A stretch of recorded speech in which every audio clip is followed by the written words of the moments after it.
Baik, untuk pembicara berikutnya, saya persilakan Dr. Anugrah Oni Widiatmo, SPBS Konsultan dari Universitas Wijaya, Dr. Muhammad Husin Palembang dengan judul preoperatif embolisasi pada meningioma. Silakan Dr. Oni. Baik. Terima kasih Dr. Adam, Dr. Hasan sebagai host, dan Dr. Ferry, selamat malam. Assalamualaikum warahmatullahi wabarakatuh, sahabat semua, senior-senior. Jadi malam ini saya sharing tentang preoperative embolization of meningioma, terutama dengan menggunakan Onyx. Kalau secara teoritis, tadi Dr. Ferry, Dr. Adam sudah sangat jelas menerangkan bagaimana preoperatif, kemudian bagaimana komplikasi dan apa-apa yang perlu diwaspadai dalam melakukan embolisasi, kemudian alat-alatnya, kateternya, dan materinya semuanya, saya pikir sudah dijelaskan semua. Jadi, saya mulai ke sejarah aja. Jadi permulaan embolisasi ini pertama kali dilakukan oleh Brooks. Jadi beberapa tahun setelah Egas Moniz mempublikasikan adanya bisa dilakukannya cerebral angiografi. Jadi Brooks ini treatment kasus CCF dengan mengembolisasinya menggunakan serpian dari otot. Sedangkan untuk embolisasi meningioma sendiri dipublikasikan pada tahun 1973 oleh Manelve dan kawan-kawan.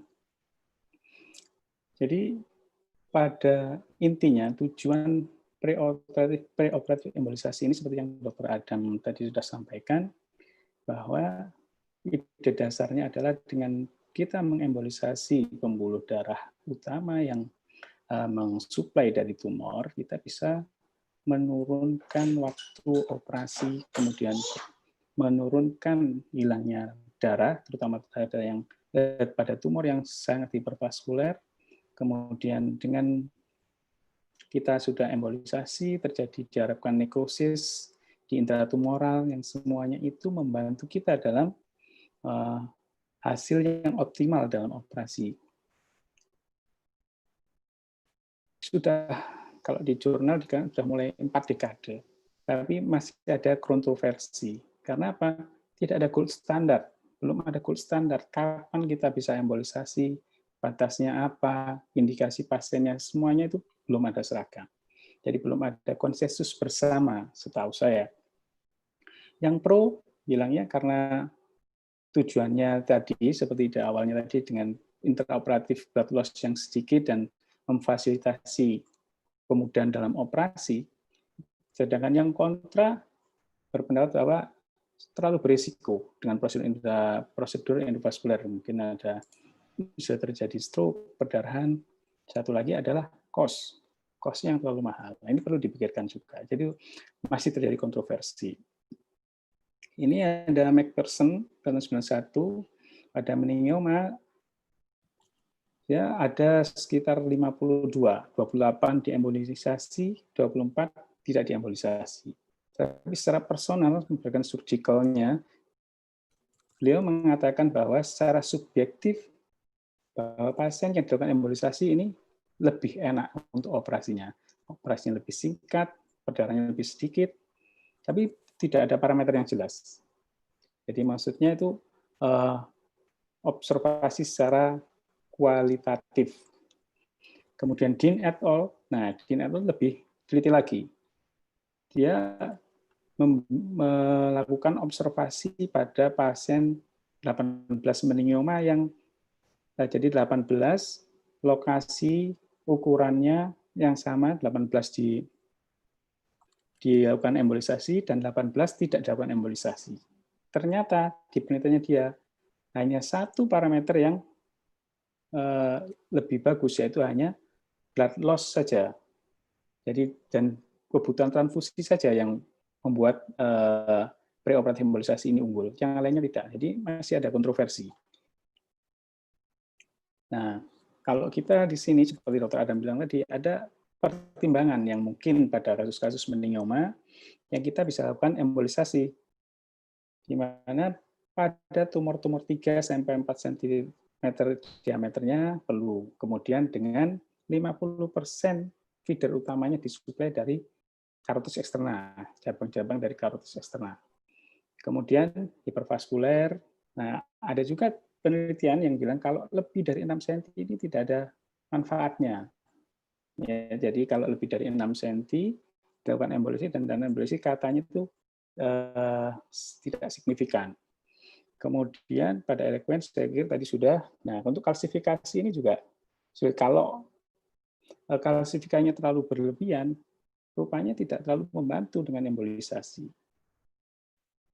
Kemudian, nah ini saya hanya mengingatkan untuk meningioma, mostly ada mendapatkan suplai dari cabang arteri carotis externa, yaitu dari meningia media. Nah, ini apa? Ini memudahkan kita untuk melakukan tindakan embolisasi. Karena apa? Meminimalkan risiko. Tetapi harus diingat, adanya koneksi, ada hubungan yang tadi Dr. Adam sudah jelaskan, di mana ada eksterna dan interna yang saling beranastomosis. Yang tadi di 3 poin yang Dr. Adam jelaskan, memang. Nah, ini terjadi biasanya pada embolisasi yang ekstensif, artinya dicoba embolisasi yang sampai memenuhi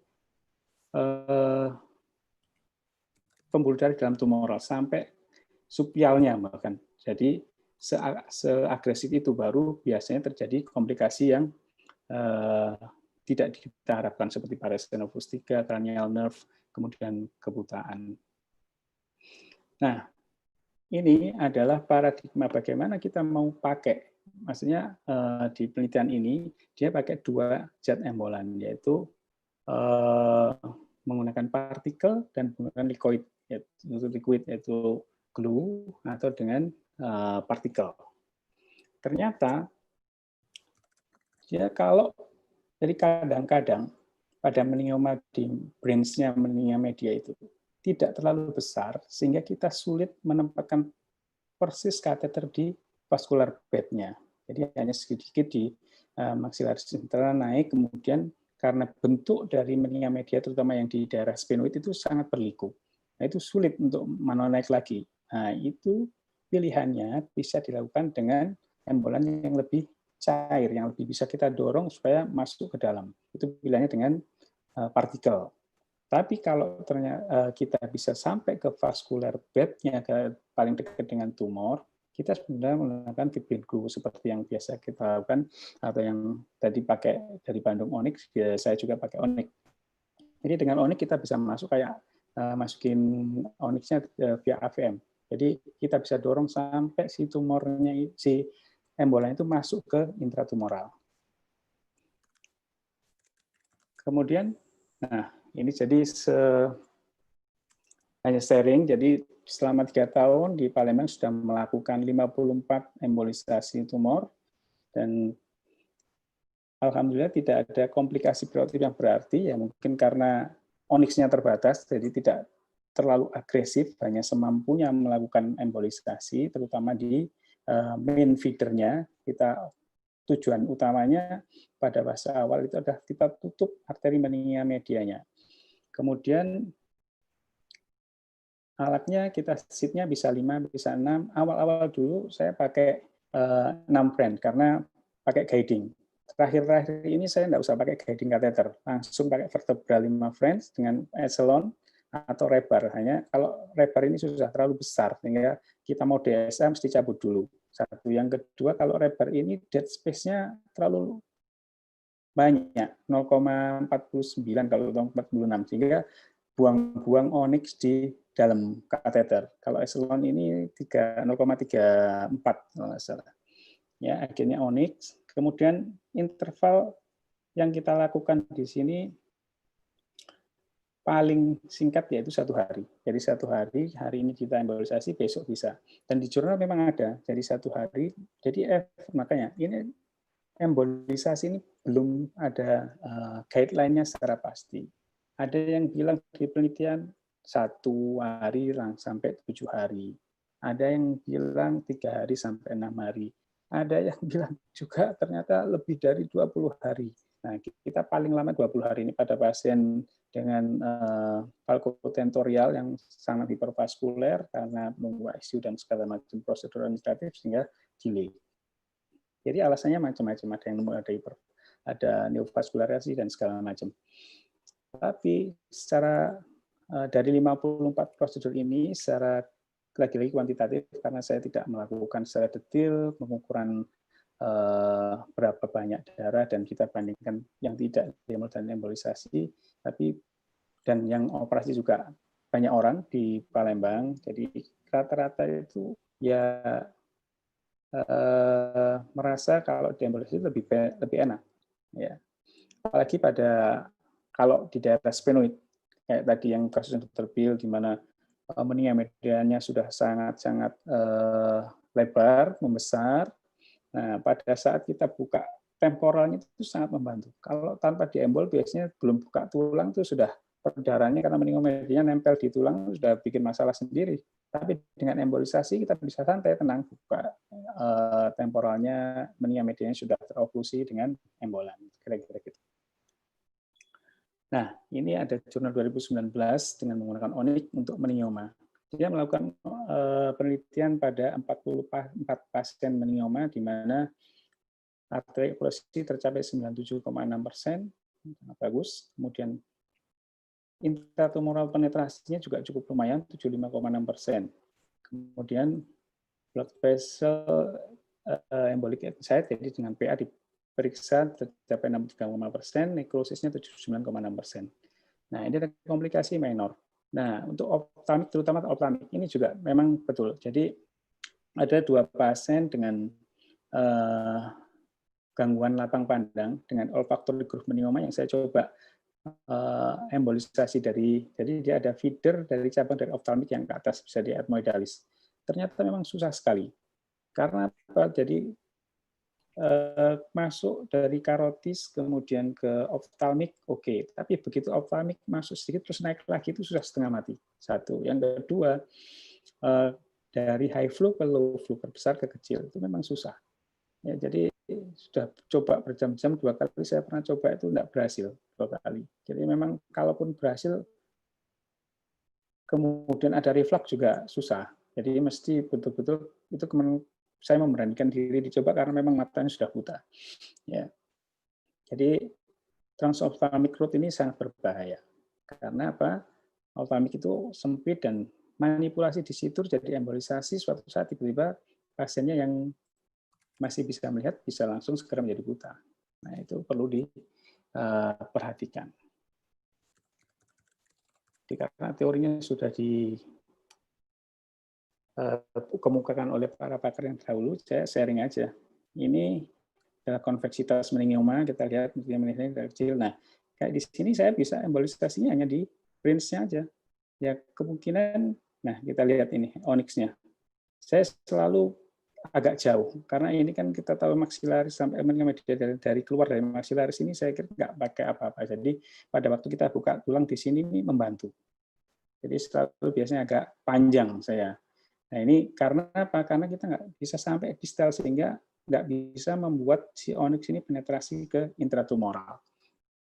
Kemudian yang kasus ini, nah sphenoid meningioma. Ya, biasanya saya tidak ada nah ini kita lihat seperti kasus Dr. Bill tadi. Nah ini tip kateternya, saya kan ada 3 cabang yang semuanya memberi feeder ke tumor. Nah dengan sini dia bisa masuk 3-3-nya. Dengan dari sini kita lihat vascular blasting-nya menghilang. Walaupun nanti ketika dioperasi tidak seperti bayang kita dia akan nekrosis karena subpialnya masih banyak. Nah, jadi awal-awal ya saya pikir ini cukup. Ternyata setelah kesini saya evaluasi ternyata belum cukup. Tapi ya mau gimana lagi karena kan kita tahu jatahnya cuma 1 vial, cuma 1 cc. Jadi itu kesulitannya. Lagi-lagi masalah kos. Makanya kita pikirkan perlu apa yang embolan yang terbaik sehingga kita bisa masuk ke ngisi intratumoralnya, tetapi kosnya lebih murah. Nah, ini kasus selanjutnya. Ini konveksitas dengan main feeder.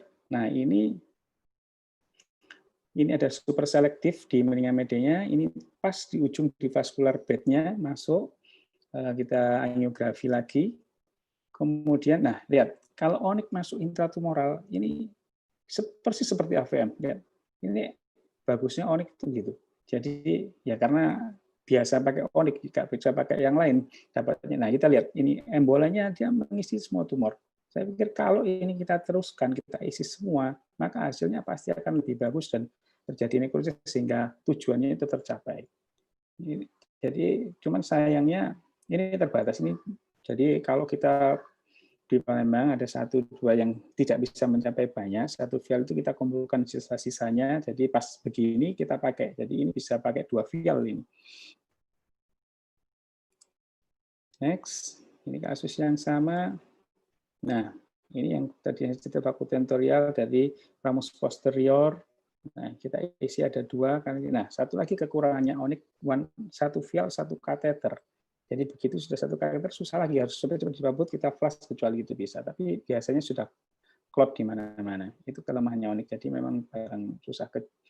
Yang kedua, tidak boleh lama-lama. Jadi pernah lebih dari setengah jam itu sudah langsung lengket. Jadi 15 menit sampai 20 menit sudah dicabut untuk onyx. Nah, oke, itu adalah kasus terakhir. Jadi sebagai take home-nya kira-kira, jadi angiografi ini sangat penting untuk kita lakukan preoperasi. Apa kita bisa mengakses semuanya, feedernya, kemudian seberapa banyak vaskularisasinya, kemudian kita embol-label apa enggak, kemudian positioning dari vascular structure dengan tumor. Kemudian kalau dilakukan dengan tepat dan pada kasus yang bagus, preoperatif embolisasi ini saya kira sangat aman dan sangat membantu. Cuman memang perlu lebih lanjut studi untuk supaya ada guideline-nya, mana-mana yang perlu kita embolisasi, ada ukurannya, kira-kira meningioma yang batasan mana, kemudian vaskularisasinya bagaimana yang kita bisa lakukan, dan kita itu adalah optimal untuk dilakukan embolisasi. Jadi saya pikir sudah selesai. Terima kasih atas perhatiannya. Mungkin kita bisa diskusi untuk selanjutnya. Saya kembali.